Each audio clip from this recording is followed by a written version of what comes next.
retention ang hinahabol. So maliliit-liit ang nakikita ko. Or yung mga, according to your affidavit, yung mga panahon na wala doon si Yung Director Ortiz. wala siya, may kailangan ni process. Pero hindi malalaki. Hindi malalaki. And at that time, honestly, kung titingnan mo yung sitwasyon na yun, parang legislators, yung senator for example, sila nag-endorso nung NGO. Dinala nila yon. Halal sila ng taong bayan. Sa punto ko, yung pagdududa, most like, may pagdududa kung may pagdududa, pero isipin mo rin na may gagawin naman itong mga to eh.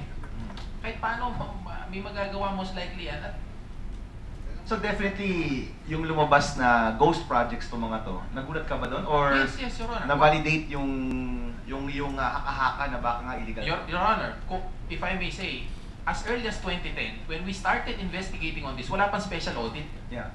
Nung dumating ang special audit, tinurn over ho namin lahat. Kasi kung may tinatago ho ako, for example, kung ako kaparte dun sa mga nangyari nung nauna na yon, bakit ko ibibigay mga dokumento namin?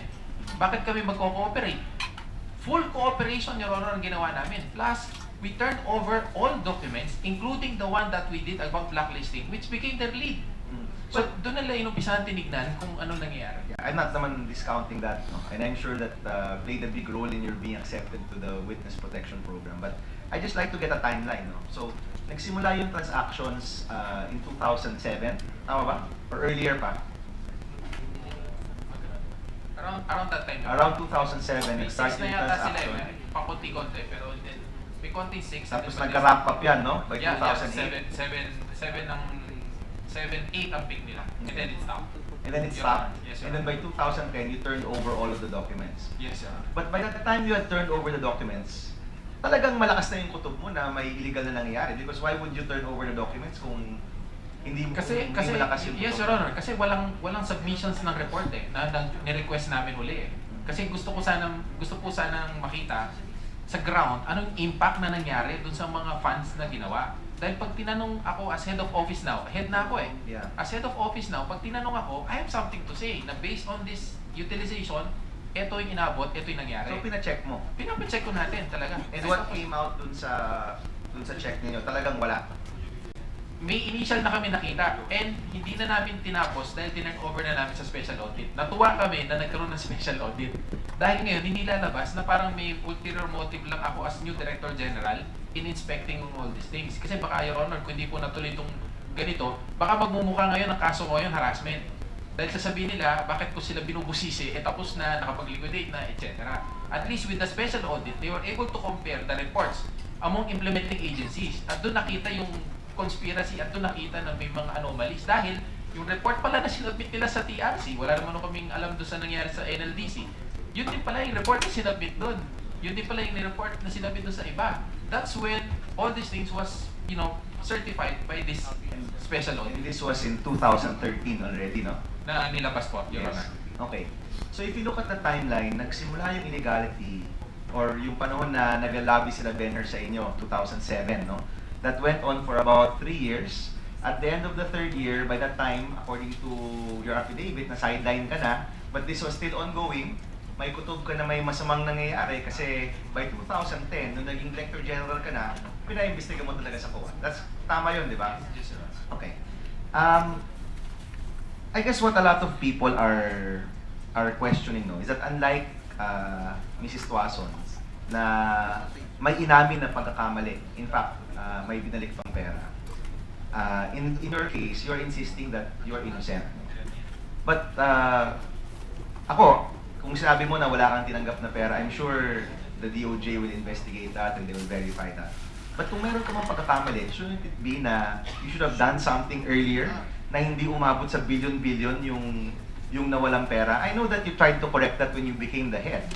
But earlier, didn't you think that you should have done something as early as 2008 or 2009? Your Honor, I was deputy. I have limited powers, but just the same, I'm referring always in the COA report. Kasi kung titingnan nyo naman ho, yung COA report naman nung yung mga regular audit report namin, wala kang makitang adverse. Pero makikita mo doon, parang may mga underlying issues na sinasabi Something na fishy, gano'n. parang ganun lang. Kaya po nung call yun ng Director General at that time to have it either check or something dahil siya yung nakaupo as Director General. So, ako naman, tinahanap ko doon yung mga adverse. Pag may adverse, I'll bring it up. I'll really work it out. Kasi based doon sa report, wala naman lumalabas na adverse. Sabi lang nila, you comply with this, you comply with that, you do this, you do that.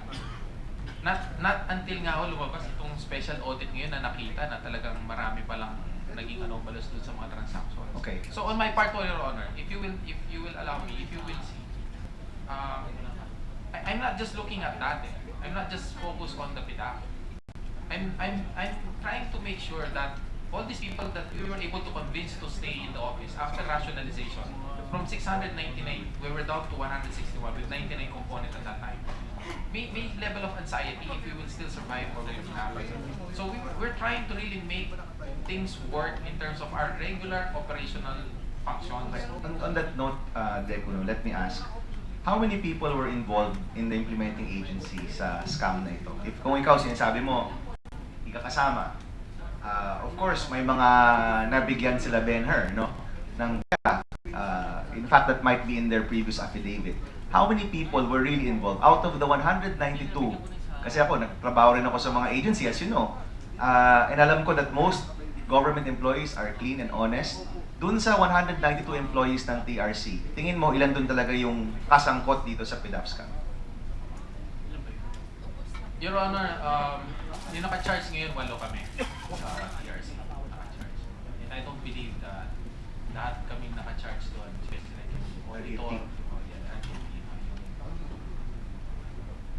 There will be people who will be coming out eventually na lalabas din na malinaw yung kanilang participation.